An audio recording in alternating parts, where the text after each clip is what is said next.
Bismillahirrahmanirrahim. I'm Dr. Hassan. I am fellow peds orthopedic and PMH Normandy. Today case I am going to present is the case of fibrillar hemimelia. Transition of the fibrillar hemimelia, basically a small overview. The shortening or absent fibula is there. There is anteromedial tibial bowing, and there is ankle instability and tarsal coalition, and absent lateral raise. Also, sometimes there is presentation with DDH and PFFD. Mainly, the classification is HMN and Calamachi. In type 1, there is partial fibular defect, and in type 2, there is total absence of the fibula. Also, the Pele classify according to the ankle instability. In type 1, there is a stable ankle joint. Type 2, there is valgus deformity of the foot. In type 3, there is equinovalgus deformity of the foot. And in type 4, there is equinovarus deformity. A 10-year-old girl presented with fibrillar hemimelia of the right side. She presented to us in April 2024. She also had absent lateral raise. LLD on her tibia is around 20 centimeter. And there is also LLD of 3 centimeter on the femur. Foot position initially was for the lengthening with the removal of the fibula annulate. Initially, we started with the Ilizarov, and the lengthening was started. Initially, the lengthening we started was continued for the 2 months, but the knee contracture started to develop, and the lengthening was stopped at that time. But the knee contracture was released. Still, there was some knee contracture left at that time. So the Ilizarov was removed after 4 months, but the consolidation was not significant and the deformity redeveloped. This was the condition of the removal of the Ilizarov, and there was also some kind of knee contracture in this. We planned for the NA fixator and was applied for correction of the deformity as well as the lengthening we can achieve further. There was also internal rod was added to it. The knee contracture again started to develop after we achieved the further lengthening. This was her current condition of the foot and the tibia. And there is also around a degree of knee contracture.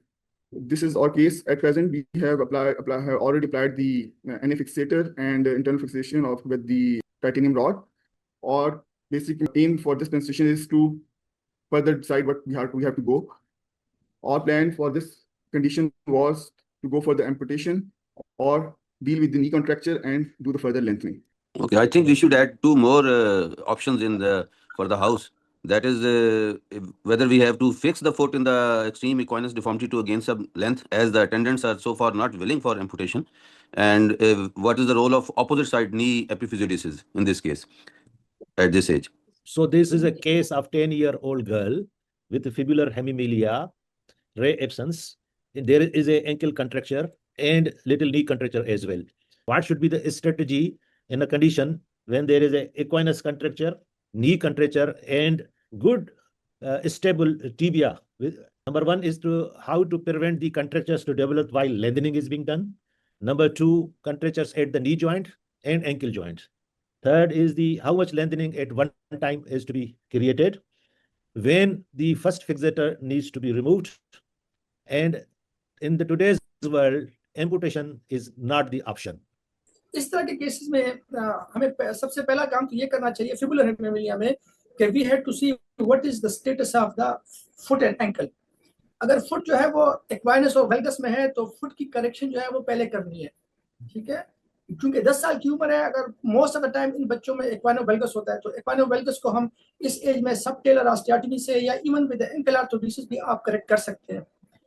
और दूसरा फिर हमें ये करना है कि how much limb length discrepancy we anticipate at maturity. तो उसके लिए हमारे पास जो सबसे आसान तरीका है वो मल्टीप्लायर का है. हम मल्टीप्लायर का जो पहले का मल्टीप्लायर मेथड है वो इस्तेमाल करके वो हमें मोर और लेस तकरीबन काफ़ी एक्यूरेट वो दे देता है कि what will be the limb length discrepancy eight maturity.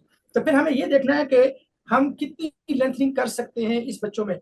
तो मैं जो करता हूँ तो पहले एंकल को स्टेबलाइज करते हैं, एंकल की अलाइनमेंट बराबर करते हैं और उसके बाद लेंथनिंग करते हैं. So whenever I do the lengthening I always incorporate the foot in the frame, और मैं हमेशा इलिज़रोफ के साथ ही करता हूँ. तो क्योंकि अगर आप फुट को इनकॉर्पोरेट नहीं करेंगे तो इसी तरह होगा कि आपका इक्वाइनस और वेल्गस दोबारा आ जाएगा. जो आपने पहला ऑपरेशन किया है ना वो खराब हो जाएगा. तो फुट और एंकल को फ्रेम में इनकॉर्पोरेट करना जरूरी है, so that you prevent the recurrence of the deformity in the foot and ankle. जितनी भट्टी साहब ने बताई थी कि कितनी लेंथनिंग कर सकते हैं, तो सेफ तरीका यह है कि हम 5 to 6 सेंटीमीटर लेंथनिंग कर सकते हैं सेफली इन दीस चिल्ड्रन. 6 सेंटीमीटर तक हम आसानी से कर सकते हैं. इससे ज्यादा करेंगे in one session In one In session. one one session. One session में इससे ज्यादा करेंगे तो फिर आपको यही मसला बनेगा कि आपका नी का कंट्रेक्चर डेवलप होगा और दूसरे एंकल के कंट्रेक्चर डेवलप होंगे. So doing lengthening at the expense of the knee movements and ankle movement, it is not fair. तो आपने उतनी लेंथनिंग करनी है जितना आप कर सकते हैं. इनके केस में जब इनको वो हो रहा था पहले ही उसमें जब इनको कंट्रेक्चर डेवलप हुआ तो उसका तो सबसे आसान तरीका यह है कि एक्सटेंसिव फिजियो करें, उसके लिए नी को एक्सटेंड करें ड्यूरिंग द डिस्ट्रैक्शन फेज. लेकिन अगर नहीं हो रहा then you have to span the knee joint as well in the frame to prevent the contracture of the knee joint. क्या ये भी पॉसिबल है कि जब आप एंकल आर्थोडिस करिया उसको फ्रेम में इनकॉर्पोरेट किया तो नी को भी फ्लेक्शन कंट्रेक्चर में जाने से, क्योंकि नी मसला ये है कि जितनी भी आपकी सोलियस है वो अराइज होती है फीमर से, तो जी, जब जी, आप बिल्कुल. लेंथनिंग करते हैं तो वो कंट्रेक्चर में चला जाता है, तो उसको भी क्या फ्रेम में हम ले सकते हैं? ये बिल्कुल ले सकते हैं सर, ले सकते हैं. उसमें सिर्फ यही है कि थोड़ा सा आपका फ्रेम नीचे ऊपर चला जाएगा और it become a bit cumbersome for the patient. Otherwise अगर आप फील करते हैं कि बच्ची जो है या बच्चा जो है वो इतनी अच्छी फिजियो नहीं करेगा, so you can span the knee joint from the beginning as well. अच्छा सर, मैं शुरू में पूछना चाह रहा था कि indications for limb salvage in fibular hemimelia, वो तो ऑब्वियसली ये फुट जो इसकी जो सारी जो मैंने फिर पिक्चर्स में देखी तो इसके टोज भी 3 थे और इसकी लेंथनिंग भी शायद 20% से ज़्यादा थी, शॉर्टनिंग, और इसकी नी भी शायद स्टेबल थी, तो शायद this foot could have been salvaged. ठीक है सर. अभी लेंथनिंग में हम लेंथनिंग का सर प्रिंसिपल ये होता है कि लेंथनिंग के दोनों साइड पे जॉइंट स्टेबल हों और जो भी मसल जिस तरह आपने बताया गैस्ट्रोनीमियस मसल है वो क्रॉस करता है नीचे से, जो टिबिया की लेंथनिंग हम करते हैं वो नी को क्रॉस करता है. So that was one of the main factors in causing contracture to me, although और भी फैक्टर्स हो सकते हैं, लेकिन उसको अगर रिलीज कर लें पोस्टीरियर से प्रॉक्सिमली गैस्ट्रोनीमियस से, और spanning of the knee is an option, वो भी बाद में कर सकते हैं, और फिजियोथेरेपी साथ में कर लें और उसकी लेंथनिंग के साथ, तो ये दोनों जॉइंट्स अगर स्टेबल हों और जो अक्रॉस दी जॉइंट जा रही है कोई भी स्ट्रक्चर तो उसको बंदा एड्रेस कर लें पहले से, तो फिर इस तरह के कॉम्प्लिकेशंस के चांसेस कम हो जाते हैं सर.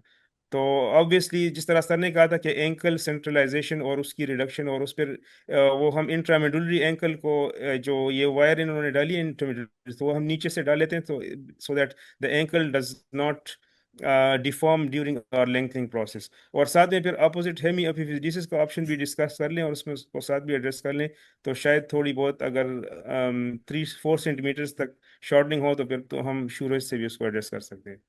अच्छा सर, हम लोगों ने वैसे अभी फिबुलर हेमीमिलिया के केसेस ऐसे देखे तो नहीं, लेकिन पेले के पेपर जो है ना वो काफी रीड किए हुए हैं रिगार्डिंग फिबुलर हेमीमिलिया में.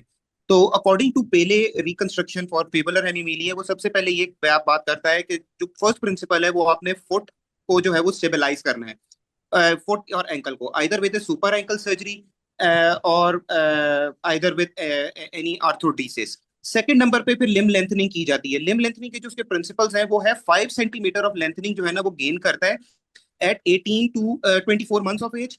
सेकंड लेंथनिंग जो होती है वो 7 to 10 years of age, and जो लास्ट लेंथनिंग थर्ड लेंथनिंग होती है वो approximately at the age of 12 to 14 years. तो हमारे और एक केस बकायदा इवन के हमारे पास एक प्रैक्टिस में भी आ रहा है जो कि ऑलरेडी एक इजिप्ट से बेसिकली वो केस ऑपरेट करवा कर आए थे, और वहां पर भी उन लोगों ने इसका प्रिंसिपल यही है कि सबसे पहले you have to stabilise the ankle with super ankle procedure. First the ankle is stable and then go for the lengthening procedures, and then 5 centimeter of lengthening can be achieved at one time. जी sir, इसमें rule of 4 भी आता है sir कि at every 4 years आप lengthening करें sir. Exactly sir, rule of 4 years. Rule of 4, हाँ जी sir.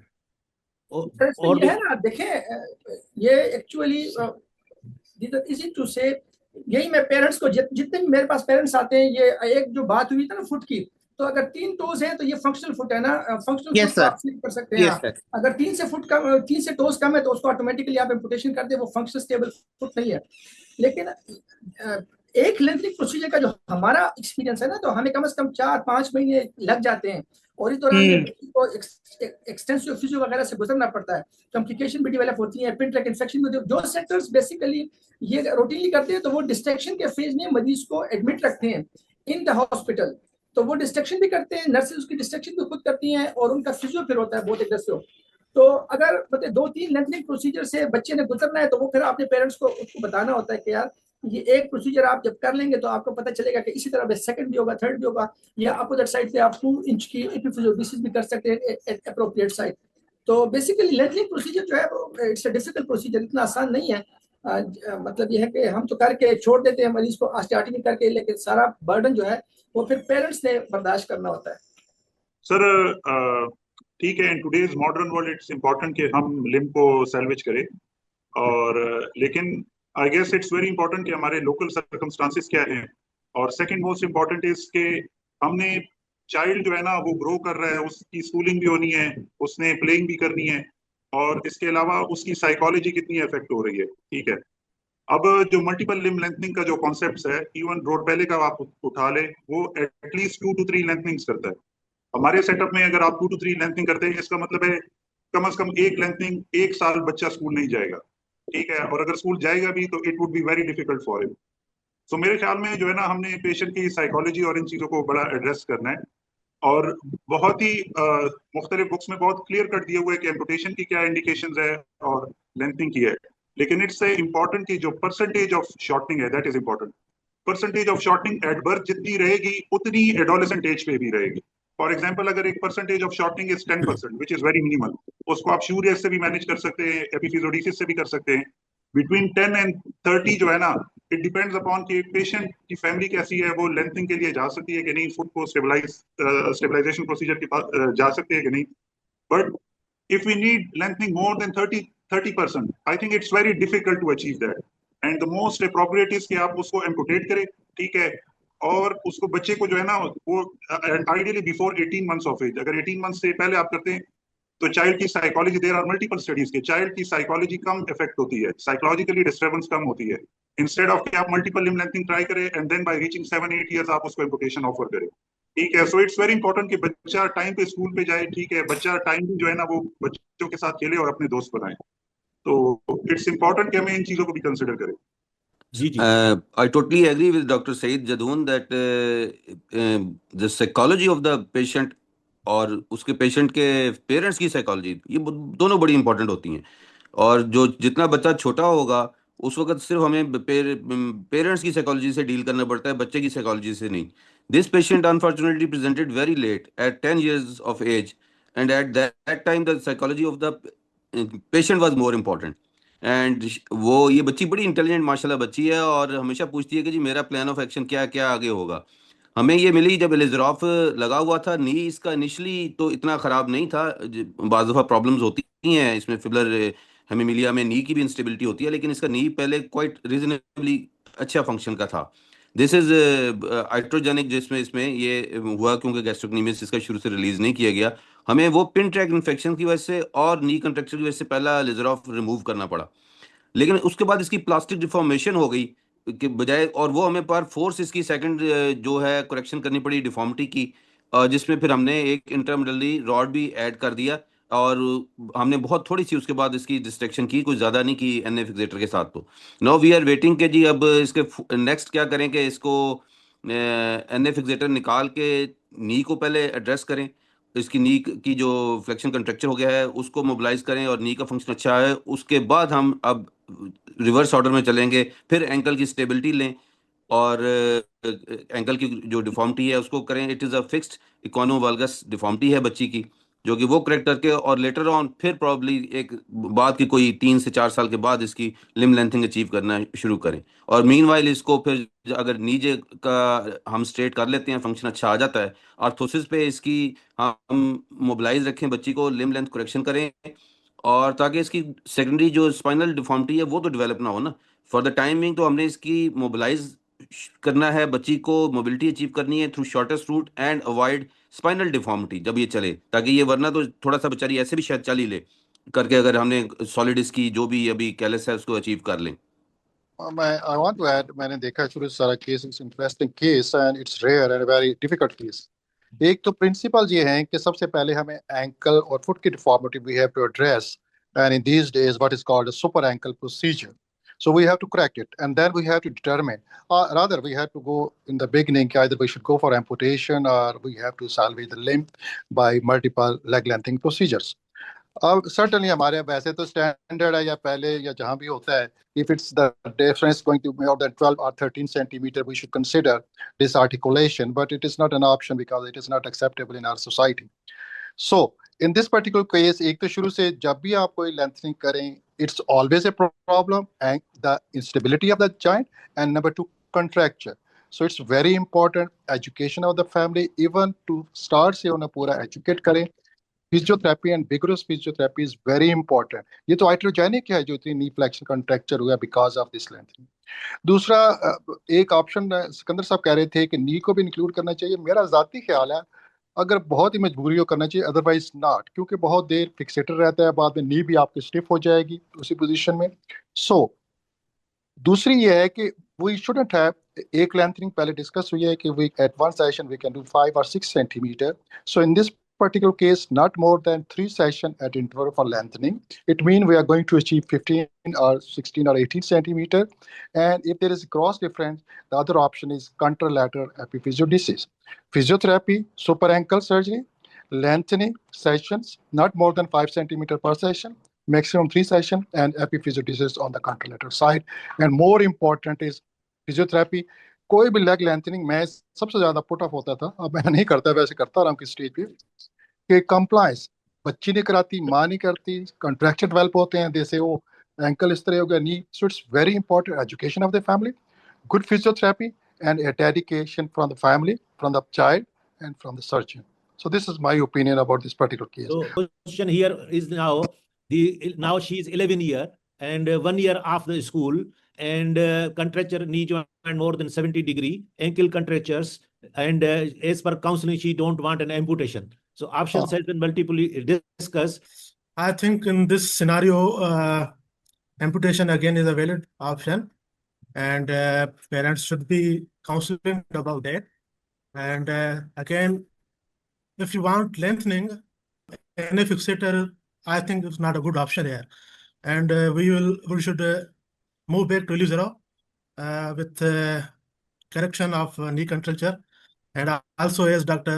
Sikandar Saab said, okay, first we should address the problem with foot and ankle.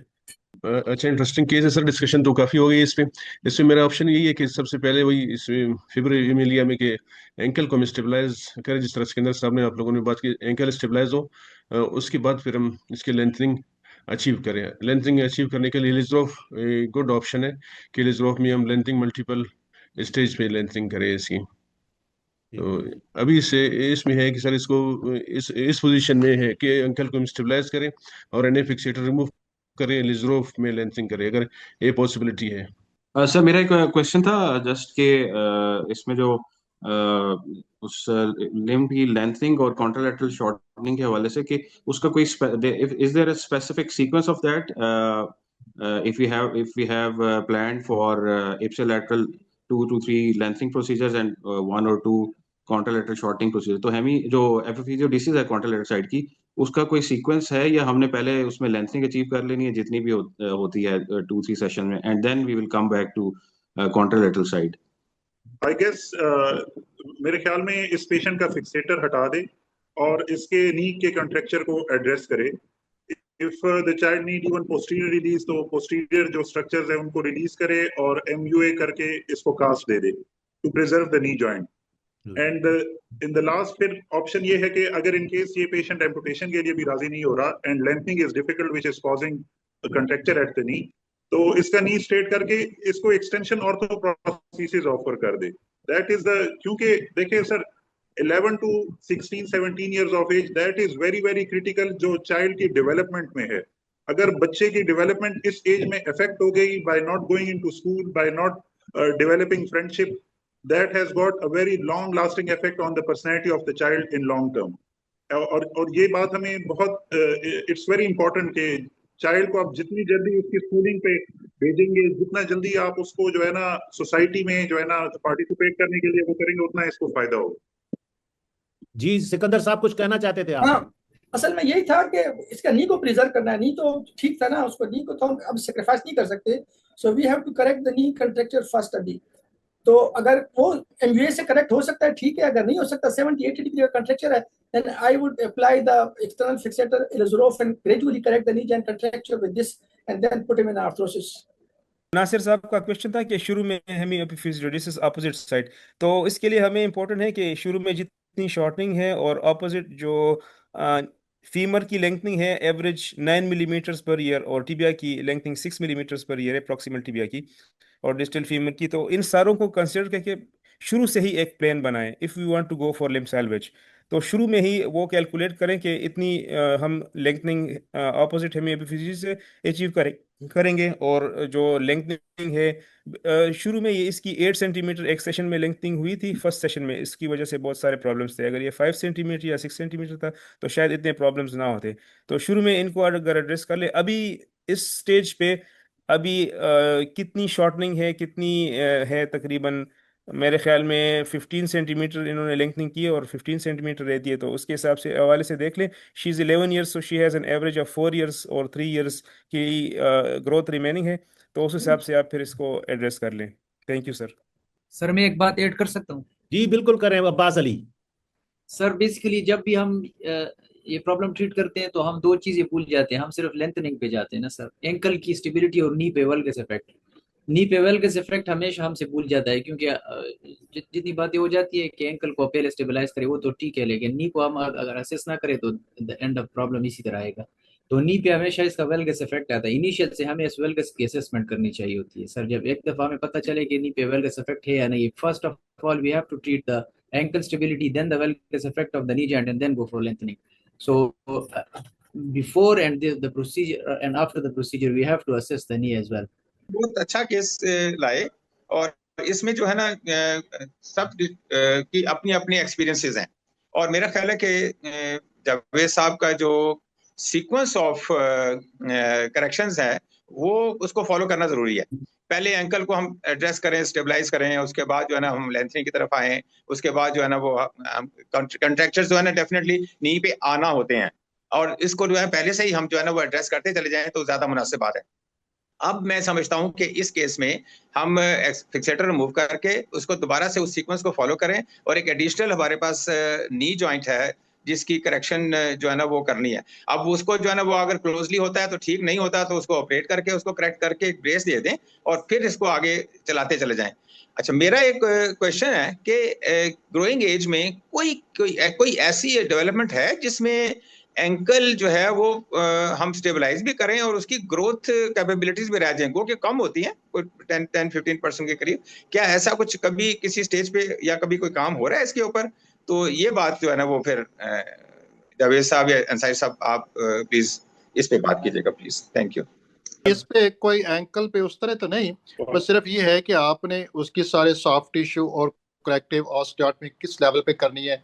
पहले ने यही कहा था कि अगर जैसे ज्यादा नीचे चलते जाए तो वेल्गस वायरस उसकी ऑस्टियोटॉमी, लेकिन जो है ना अब वही सैक्रिफाइस को उसको ये नहीं है कि इसकी फर्दर आप इसकी ग्रोथ वगैरह को हम उस वक्त ज्यादा प्रायोरिटी देते हैं, तो आपने अकॉर्डिंग टू उसको करेक्ट करना होता है। जी सर, हाँ कि एंकल की सर हम ऑर्थोडिसिस नहीं कर रहे, उसकी जस्ट हम उसको रिड्यूस कर रहे हैं, उसकी ग्रोथ इफेक्ट नहीं होती सर। तो सुपर एंकल प्रोसीजर्स और सेंट्रलाइजेशंस और रिडक्शन इसमें ग्रोथ इवन रिज्यूम्स को जो एबनॉर्मल ग्रोथ हो रही थी ना अभी फिर स्ट्रेट हो जाती है। Thank you sir. उर्फी साहब। जी सर, एक तो थैंक यू वेरी मच जो सबकी माशाल्लाह जो इनपुट आई है that has made us wiser और इसमें हमारा प्लान यही है कि हम अभी इनको एक्सफिक्स रिमूव करेंगे और इसकी नी के ऊपर जाएंगे। नी की मोबिलिटी जितनी अचीव कर सकते हैं, इंट्रामिडली रॉड हम मेंटेन करना चाह रहे हैं कि उसको हम रखें ताकि जो प्लास्टिक डिफॉर्मेशन के साथ ये आ गई थी पहले लिजरॉफ जो हमें फ्रैक्चर की उसकी डीप प्लास्टिक डिफॉर्मेशन की वजह से और नी कंट्रैक्चर और पिन ट्रैक इन्फेक्शन की वजह से रिमूव करना पड़ा था हमें लिजरॉफ, और उस वक्त इसकी ऑब्वियसली जो क्वाइनोवेल्गस डिफॉर्मिटी है वो इतनी ज़्यादा नहीं थी। नी में हमें सिर्फ एक ये चीज़ याद रखनी चाहिए, बज़ाहिर इसका नी नॉर्मल था लेकिन इसमें नी की भी प्रॉब्लम्स बाज़ दफ़ा एसोसिएटेड होती हैं फिब्युलर हेमिमिलिया के साथ, like interior and posterior instability of the ACL and PCL जो है, और पेटलर इंस्टेबिलिटी भी हो सकती है, कोई रोटेटरी डिफॉर्मिटीज भी हो सकती हैं। इस वक्त अगर हम देखें इसका नी पोस्टीरियर सबलक्सेशन में है, लैटरल व्यू में जो नज़र आ रहा है ना, तो हमें डेफिनेटली ऑपरेटिव प्रोसीजर से इसका फ्लेक्शन कॉन्ट्रैक्चर ठीक करना पड़ेगा जो हमारी असेसमेंट है क्लिनिकल, खाली MUS से नहीं होगा जो हम एक दफ़ा पहले कर चुके हैं। एक्चुअली ये भी रिकरेंस इसकी हुई है और उसके बाद हमें नी के बाद हम ऑब्वियसली पहले एंकल पे जाएंगे, एंकल को बेहतर करके और उसके बाद कुछ ऐसा वक्फा डालने के बाद अलिजराफ से फर्दर हम इसकी लिम लेंथ जो है करेक्शन अचीव करना चाहेंगे। जी अपोजिट हेमी एपिफिजिस भी अभी से कर लें सर, तो हमारे साथ 5 सेंटीमीटर और भी बच जाएगा सर। बस वो बच्ची की हाइट अभी इतनी ज्यादा नहीं है, ये भी हमने डिस्कस किया था उनके साथ। अभी बच्ची की हाइट जो है वो she is hardly 11 right now, तो वो अभी क्योंकि उनको जब बताया कि थोड़ी ऑपोजिट लिम भी जो है शॉर्ट होगी, तो अभी इसके लिए वो थोड़ा सा सोचो विचार लगे हुए हैं पेरेंट्स करने। मेरा ख्याल में ये बेहतरीन केस था फॉर डिस्कशन कि हमने जो भी है इन बिटवीन में थे या बहुत काफी आगे केस में थे, कॉम्प्लिकेशंस क्या हुए, ये सारी चीजें हमारी इस केस में डिस्कस हो गई और बहुत अच्छा केस है। नेक्स्ट प्रेजेंटेशन के लिए आई वुड रिक्वेस्ट